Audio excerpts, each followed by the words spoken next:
On today's episode of Locked On Lightning, we're continuing our player reviews, and today we're talking about Darren Raddysh. Will he become a leader on this defensive core, and how he continues to prove on this team? We talk about all that and more, but first, let's play that music.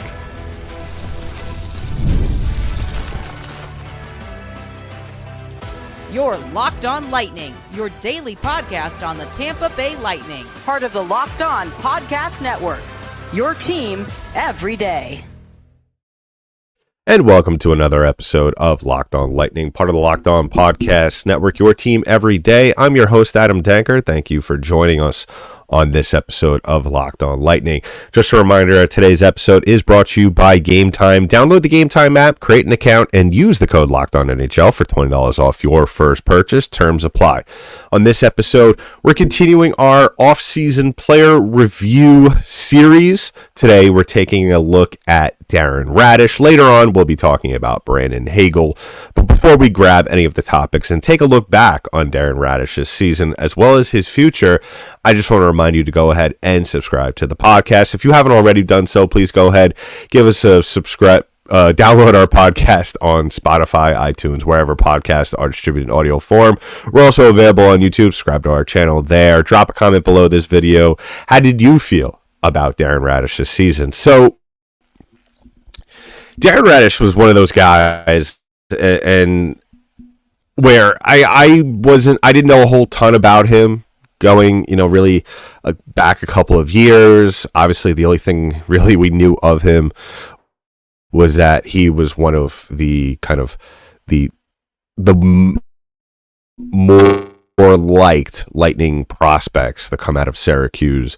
Obviously, other than the fact that his brother was at the time in the organization as well, but we kind of knew there were hints that he had the potential. He had the grit to make it at the NHL level.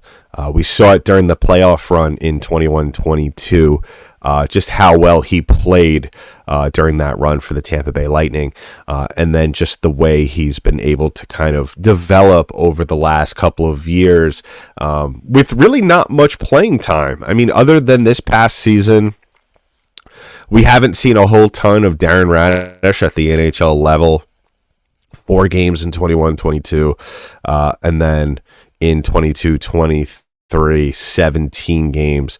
And really, that just shows you just how much he has really made of his limited time. And just to correct myself, he played in 22-23, not 21-22 in those playoffs. Yeah, I remember him playing very, very well late on in that series against the Toronto Maple Leafs and really just helping that team stay in the series. But this past season, I will say that out of how bad this blue line combinations, these 3 lines have been, Darren Raddysh has been the constant. I mean, he really did a phenomenal job of kind of filling in the defensive anchoring position that Ryan McDonough left behind. Obviously, on our last episode, we talked about Erik Cernak. We all thought that was going to be his role to play. That so far, that has not been the case for him, given injuries and just poor level of play from Cernak. But this season, if it's proven anything for Raddysh, that might be a role for the taking. 82 games played, 6 goals, 33 points. On top of all of that, the fact that I think he actually did have the hardest slap shot out of any player, or I think it was like top 3 or top 5 or something like that in the league this season, which, when you think of Darren Raddysh, you don't think of him as having this cannon of a shot, but I mean, the guy really just blew everybody away with his shot at times, including myself. If you've been a listener on this show for a while, I normally don't talk about that stuff. I normally don't care when it comes to how hard a guy shoots compared to everybody else in the league. But when you look at, and this is by NHL Edge, if you want to follow along on Darren Raddysh's advanced stats, his top speed this year was 97.95. The league average for that position by position was lower than that, making him in the 98th percentile. And even his average speed is a little higher, putting him in the 90th percentile of the league. So really that shows you, I mean, he's got a boomer of a shot. And if you've been a listener for even this season alone, you know I'm a big advocate for Lightning defensemen getting their shots in throughout the course of games. And we've seen it in action, when the Lightning defensemen, when they're going, even if they're not scoring goals, if you're getting shots off from deep, from the blue line, it really opens things up for the rest of the team. And really, especially when you got deflections going late, in games, it like I said, it gives the goaltender to really think a lot about, and having a guy like that, like Darren Raddysh, who is able to get off those shots at such a high speed, it's really a big help for this Lightning team. I mean, he had 6 goals this year. The fact that he did that, and it didn't even feel like he shot the puck that much this year, honestly. I mean, he had 101 shots on goal, which is really not a lot. And the fact that he had 6 goals and had so many points, I mean, it shows you his really, I think, almost underrated ability with the puck. Now, obviously, this is 1 year. We're going to have to see more of this going forward, but it's definitely a huge positive to see that, to see some offensive production coming from the defensive line, especially when you look at the rest of the defensive line and the personnel that the Lightning have. Aside from Victor Hedman, and then, of course, this year, Mikhail Sergachev was a hurt for a big chunk of it. You didn't really have a whole lot of offensive production coming from your defensemen. So to have that, especially in a league where you're seeing that more and more throughout pretty much every team in the league, it's a good sign to see that. Now, I'm not going to sit here and predict that he's going to become a 20-goal scorer. No, and that's not really something the Lightning need him to do. I think if this year is any indication as to what kind of player he'll be going forward, is that a guy who's not afraid to get physical, a guy who could play a 200-foot game, and a guy, when he needs to, could fire off a cannon, a couple of times a night. And that's what you really need. That's all you really need. And on top of that, I don't view him as a liability handling the puck. I think it's quite the opposite. I think, as we talk about a lot of things here on Locked On Lightning with players and reviews, we talked about it on Chernak's episode yesterday. Really what it comes down to is being used the right way. And I think, having those tools that Raddysh has, if he is used the right way and placed on the right line, whether it be with Hedman or, maybe somebody else. I mean, I don't know about Sergachev playing on the first line, but I really do like the idea of having Darren Raddysh on the first line. And we'll talk more about that in the second segment of this podcast, because really when it comes down to it, I mean, as even a listener pointed out in the comment section on our last episode, Cooper's got a lot of work cut out for himself this offseason to try and figure out where everybody fits, whether it be on the 4 lines for the forwards or whether it be on the 3 combination lines for the defensemen. I mean, I think that's a good problem and a bad problem to have, just because, you could sometimes overcomplicate it, but at the same time, if you get it right, it's so satisfying to see play out on the ice. And especially with a guy like Darren Raddysh, I think that the reward is way higher than the risk with this guy. So we'll be talking more, obviously, about that in the second segment. Is he a bona fide first-line defenseman now? What do we expect from him in that role? Who is probably the good matchup, the good defensive partner with him? We'll talk about that, as well as coming up a little later on, as we always do on our player reviews. We'll be talking about expectations for the 2024-25 NHL season for Darren Raddysh. But first, we're going to talk about today's first sponsor, and that is our friends over at the Game Time app. Now, if you haven't heard about Game Time, listen up. It's one of my favorite apps, and really because it's so convenient. We all love going out last minute, making plans, whether it be to sporting events, comedy shows, theater, whatever is your cup of tea when you like to go out to events and venues. Game Time is your number one app to go and buy tickets. And especially if you're an NBA fan, Game Time is an authorized ticket marketplace of the NBA, which makes getting playoff tickets even faster and easier. Prices on the Game Time app actually go down the closer it gets to tip-off, with killer last-minute deals, all-in prices, views from your seat, and their lowest price guarantee. Game Time takes the guesswork out of buying NBA tickets. One of my favorite things is their last-minute deals. You could save up to 60% off buying last-minute tickets for sports, concerts, comedy, theater, etc. I also love seat views. You could get a panoramic view from your seat in the app before you buy. So the days of buying a ticket, going to the event, and having obstructed view are over and done with. So take the guesswork out of buying NBA tickets with Game Time. Download the Game Time app, create an account, and use the code LOCKEDONNHL for $20 off your first purchase. The terms apply. Again, create an account and redeem the code LOCKEDONNHL for $20 off. Download Game Time today. Last minute tickets, lowest prices guaranteed.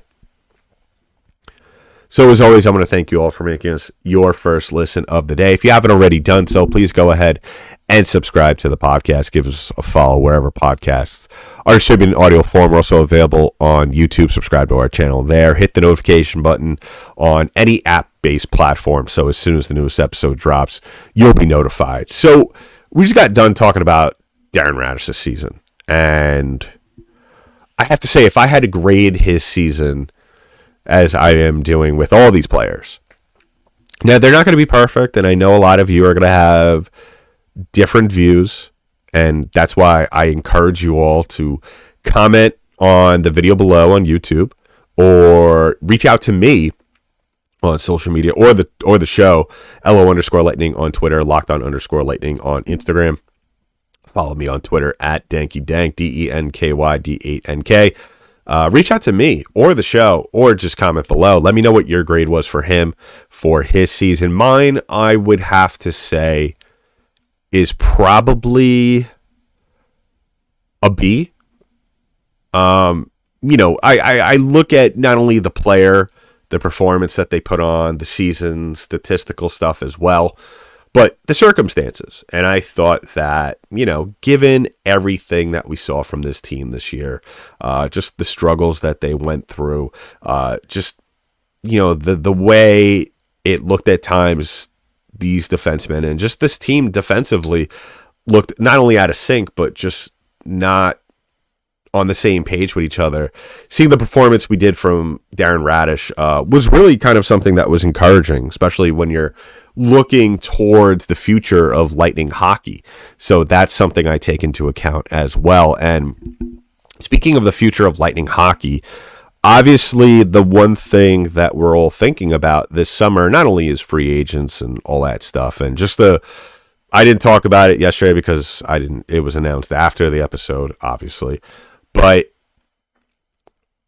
Lightning re-signed Mitchell Chaffee to a deal that keeps him in Tampa for quite some more time, which is good. And I saw people get some frustration out of that, saying, like, why are we signing Chaffee? Let's just get the Stamkos deal done.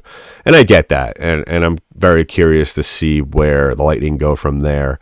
Hopefully they don't, start to sign other players, and then we're still sitting here asking ourselves, when is Steven Stamkos going to get signed to a long-term deal? But yeah, I'd be remiss if I didn't mention that real quick. But as for the future with Darren Raddysh, obviously with free agents and trades and all that stuff and the draft coming up, we're also looking at combinations, because with lineup changes, that's going to be really a thing that's all of us is going to keep us captivated.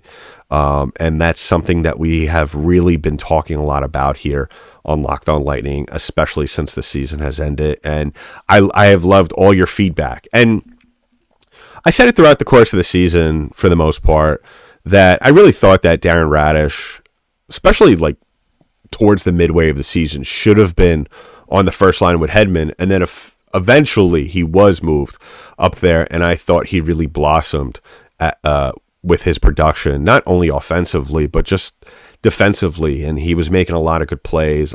He really just hardened up as a defenseman. And you never had an instance with him on that first line where it seemed like the moment or the play was too big for him to make. And really that was something that was very, like I said, encouraging to see out of a guy who we haven't really seen a whole ton of a lot of time at the NHL level. And, it's one thing if the Lightning were in the middle of a rebuild, and you could kind of deal with those situations. But the fact that, the Lightning, especially us as Lightning fans, and we look at this team and we say, we expect to be playing big games all the time. And so to have a guy like that who has really not that much NHL experience come out and play a full 82 game season and play the way he did, and really look like a first line defenseman, that's something that really I could only say in the simplest of terms that the Lightning lucked out, because you never know, unless they're top draft picks, you never really know what these guys are going to pan out into. And the fact that we got that out of him and he has proven that he could be a first-line defenseman is really encouraging. And it really helps the Lightning this offseason kind of make easier decisions. Instead of going for another first-line partner for Hedman, now you're kind of looking at maybe a second-liner guy. We've talked about Alexander Carrier. Some Lightning fans are talking about Jacob Chikrin. So you're looking at kind of second, third-line guys that you kind of need to fill the holes here and there for the Tampa Bay Lightning. But the thing that is very curious about Raddysh playing on the first line is it's not, I think, at this point, a given. I think we're allowed to say it right now, and I'm sure there's some Lightning fans are going to have an issue with this, but I think we're well within our right to sit here and say it is not a given that Victor Hedman's going to be on the first line. And even if he is, it's not a given that he is going to play well. I mean, if you saw how he played last year and the year prior, offensively, you're still getting the numbers from him, but at the same time, you're not getting the defensive part, the Norris Trophy level defense. And you could attribute that to some just defensive schemes and coaching, and like I said, how these players are being used. Yes, we could totally have that conversation and make that point in defense of Victor Hedman, as well as in defense or to really promote how well Darren Raddysh has played. But at the same time, it could just be a matter of those two, even though Victor Hedman compliments Darren Raddysh, it may not be the other way around. And that's not a bad conversation to have, especially when you're having Mikhail Sergachev, who is really starting, or at times has looked over this past year, like I said in his review episode, that, the amount of injuries the amount of time he missed with injuries this year really didn't do him justice. I really thought at the end of the day, he showed the moments where he was able to, what his potential could and very well will be for the remainder of his career.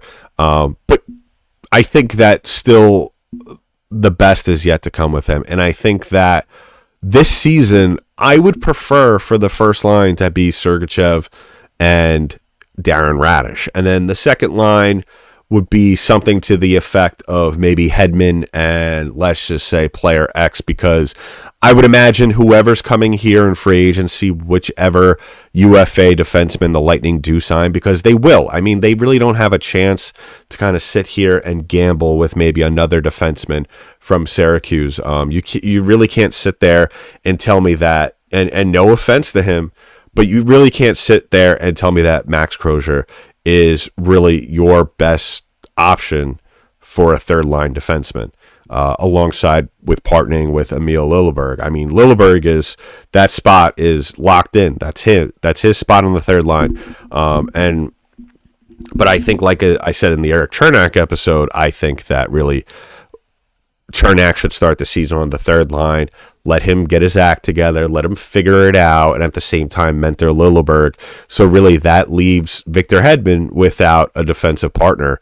And I think that really at the end of the day, whoever, like I said, the Lightning, decide to bring in over this summer will be Victor Hedman's partner. So that's why I think that really when you look at Sergachev and you look at Raddysh as a partnership, I think it works out because you have one guy who can throw the puck around, put up points here and there, and Darren Raddysh, play physical, a little bit bigger in size. And then you got a guy on the other side of the ice, Mikhail Sergachev, where really he's got that offensive ability. I wouldn't call Sergey a very physical defenseman. Yeah, he throws his weight around, absolutely, but that may not necessarily be beneficial to his game in the long term. I think those two complement each other because you could kind of allow Sergachev to play more of an offensive game. And then you have a guy in Raddysh who, like I hinted to already, or if I haven't made it clear already, I think he might be the replacement to Ryan McDonough that we've been looking towards the last couple of years. So I think at the end of the day, that might be the better shot right there. And I think that those two, the way they play their games, as long as Cooper and Blashill allow those two guys to play to their strength, which I have listed, I think I have described fully and accurately, I think that first line is something that could really benefit the Lightning going forward. And at the same time, you're giving yourself more depth because you look at Hedman on the second line. There it is. It sells itself. You have a former Norris Trophy defenseman. Yes, a little later in his career, maybe a couple of years, maybe not really looking like the Norris Trophy winner that we saw years ago, but nonetheless, a guy who has that potential to play that game. And who knows, he could come back and get back to that level of play. And then boom, all of a sudden you have a high caliber defenseman in your back pocket playing on the second line with whatever high caliber defenseman you decide to sign that is a UFA this summer. So let me know in the comments below. I think that's the way the Lightning should go about it. I don't think it's necessarily a requirement that you play your top, I don't think it's, let me rephrase that. I don't think it's a requirement that Victor Hedman plays on the first line, and I don't necessarily think it would be a negative thing towards Victor Hedman if he does play on the second line. So let me know in the comments below what changes would you make, or where would you go with those combinations. So coming up in just a little bit, like I always end our player review segments, we'll be talking about our expectations for the 2024-25 NHL season for Darren Raddysh. But first, we're going to wrap things up with our last sponsor on today's show, and that is our friends over at eBay Motors. Now, passion, drive, and patience. That is the formula for winning championships, is also what keeps your ride or die alive. eBay Motors has everything you need to maintain your vehicle and level it up to peak performance. Superchargers, roof racks, and exhaust kits, LED headlights, and more. Whether you're into speed, power, or style, eBay Motors has got you covered. With over 122 million parts for your number one ride or die, you'll always find exactly what you're looking for. And with eBay Guaranteed Fit, your part is guaranteed to fit your ride every time or your money back. Because with eBay Motors, you're burning rubber, not cash. With all the parts you need at the prices you want, it's easy to make your car the MVP and bring home huge wins. Keep your ride or die alive at ebaymotors.com. Eligible items only. Exclusions apply. eBay Guaranteed Fit only available to U.S. customers. So one last time, I want to thank you all for making us your first listen of the day. If you haven't already done so, please go ahead and subscribe to the podcast wherever podcasts are distributed in audio form. We're also available on YouTube. If you want to find more of my work outside of the podcast, please go ahead on over to boltsbythebay.com. I'm dropping some articles later on this week. So later on today / over the weekend. So keep an eye out for that. And follow me on Twitter because I will be posting the links to those articles. Make sure to read those. They are basically just an extension of what I speak about on this podcast. Basically what I don't have time to say, or really what, maybe I don't go as in depth as I would like to on the pod. So I throw it in the article. So make sure to tune in and take a look at that. So we're wrapping things up with player reviews here with Darren Raddysh. His expectations for 24-25, our expectations for him, not his expectations. But when I look at Darren Raddysh, and my expectations really are, especially with everything that I have said on the podcast with him being a first-line defenseman, preferably with Mikhail Sergachev, talking about what we saw this past season and really just how really nice of a surprise it was, even if it may have not been a surprise to some who maybe follow the Syracuse Crunch a little closer than I do. But my expectations for Darren Raddysh really are simple this year. Go out there, play another full 82-game season. I would like to see maybe that goal number up to 10. I think if you're on the first line with Sergey and you're playing on the ice a little bit more often with Cooch, Point, and probably, who did we say on that first line? Cirelli down the middle. I think that his points number would probably get up to maybe 45. I'm not going to say 50 just yet, but with the amount of offensive weapons that you would have on the ice, if he's playing regular first-line minutes throughout the course of the season, as long as everyone else is staying healthy and playing the way they should be playing, you would expect his offensive numbers to really rise. And at the same time, on the defensive side of things, I think now that he had the season that he had, I think really what you're going to see is you're going to see a guy who comes out this season and says, all right, I already proved that I could play at the NHL level. Now let me prove once more, not only that I can, but that I'm capable of more. And I think that, obviously you want that in every player, but it doesn't necessarily mean, even if every guy feels that way, it doesn't necessarily mean you're going to get better results. That's just the way the cookie crumbles sometimes. So really at the end of the day, even if his numbers don't rise offensively, I still want to see him play physical, play a smart game, take care of the puck, and really just be a cycle guy. Because if you could be a cycle guy and you're playing alongside Kucherov, Point, and preferably Cirelli, and then you got Sergachev as your partner, really it's the points are going to come to you. You don't have to really search far for offensive production, so goals and assists. So let me know in the comments below. I think that those are reasonable expectations. I also think that they're very realistic expectations, and I think we'll definitely, if the team is the combinations and the line combinations are laid out the way I have said here on the podcast, I think we will indeed see that production from Darren Raddysh in 2024-25. So coming up a little later on today, just a little programming note, I will be dropping another episode. We'll be talking about Brandon Hagel on that one, so you definitely don't want to miss out on that. So as always, go ahead and subscribe to the podcast. Hit the notification button if you follow us on an app-based platform, so as soon as the newest episode drops, you'll be able to watch or listen to it. But in the meantime, that's been it for this episode of Locked On Lightning, part of the Locked On Podcast Network. I'm your host, Adam Danker. I'll talk to you in the next one.